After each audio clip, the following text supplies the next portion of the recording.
nous allons voir comment transférer un fichier du côté client vers le côté serveur. Alors, tout d'abord, il faut vérifier la configuration PHP de notre serveur pour que celui-ci accepte le transfert de fichiers. Sur notre serveur local, cela se passe du côté de l'interface de EasyPHP.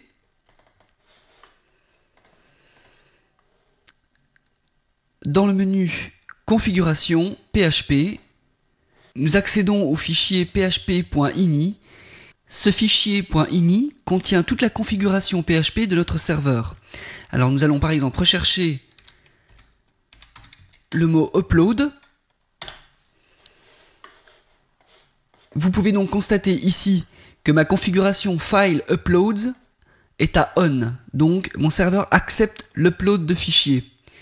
Nous avons également un autre paramètre intéressant, le upload max file size, qui est à 2 mégas. Cela veut dire que je vais pouvoir transférer des fichiers ne dépassant pas la taille de 2 mégas. Ici par exemple nous avons un autre paramètre, le max file upload, qui est à 20, qui signifie que je ne vais pas pouvoir transférer plus de 20 fichiers à la fois.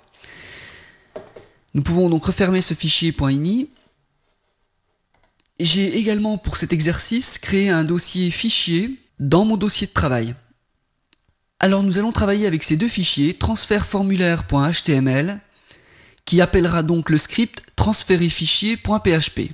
Je lance mon fichier transfertformulaire.html.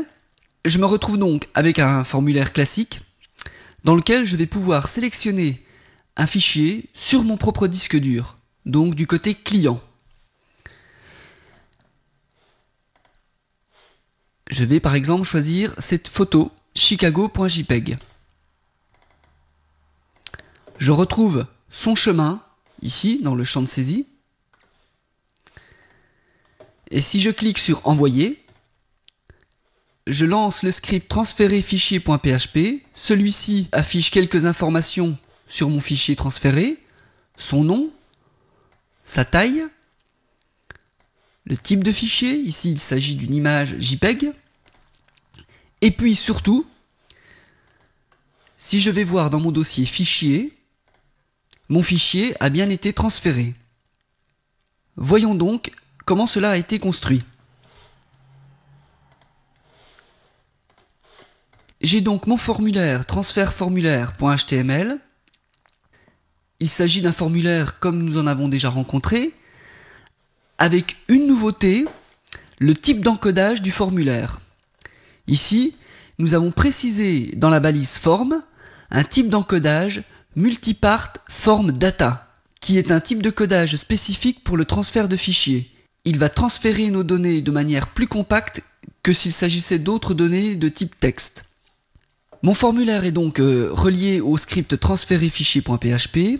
J'ai également ici un champ caché, donc de type hidden, avec pour nom max file size d'une valeur de 2 millions. Il s'agit en fait d'une donnée qui va nous permettre, côté client, de limiter la taille des fichiers à transférer.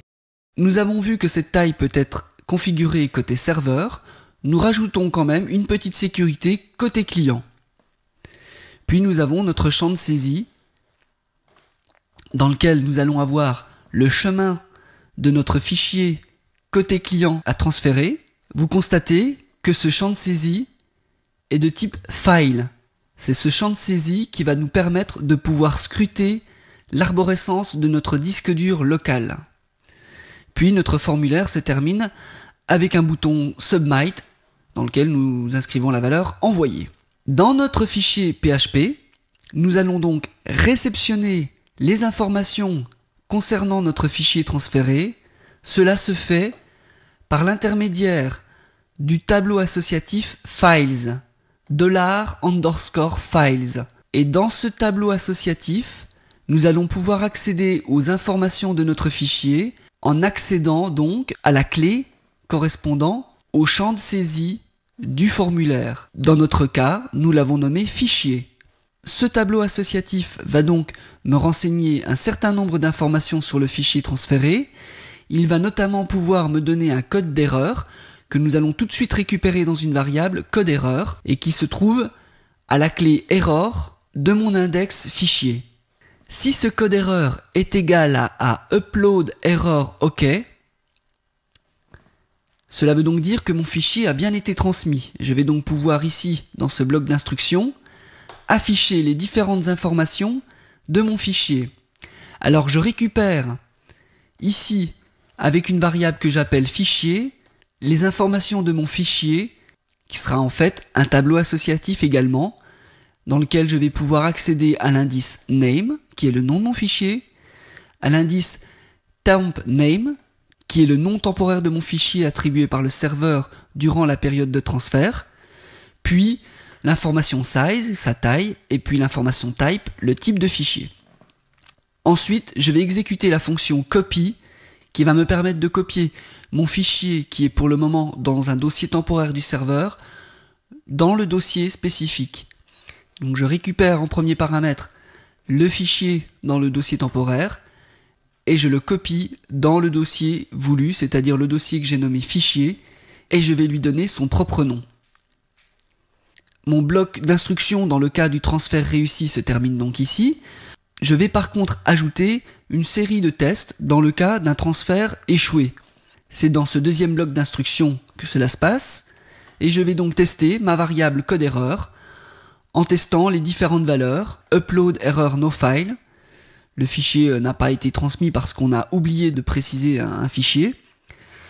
Cet autre cas d'erreur, si la taille du fichier dépasse la taille maximum autorisée par le serveur, ici, dans le cas où la taille du fichier dépasse la taille précisée dans mon formulaire, et puis ici, ce cas d'erreur, dans le cas où le fichier ait été transféré de manière partielle, c'est-à-dire qu'il y ait eu une coupure durant le transfert et donc que le fichier n'ait pas été transféré complètement.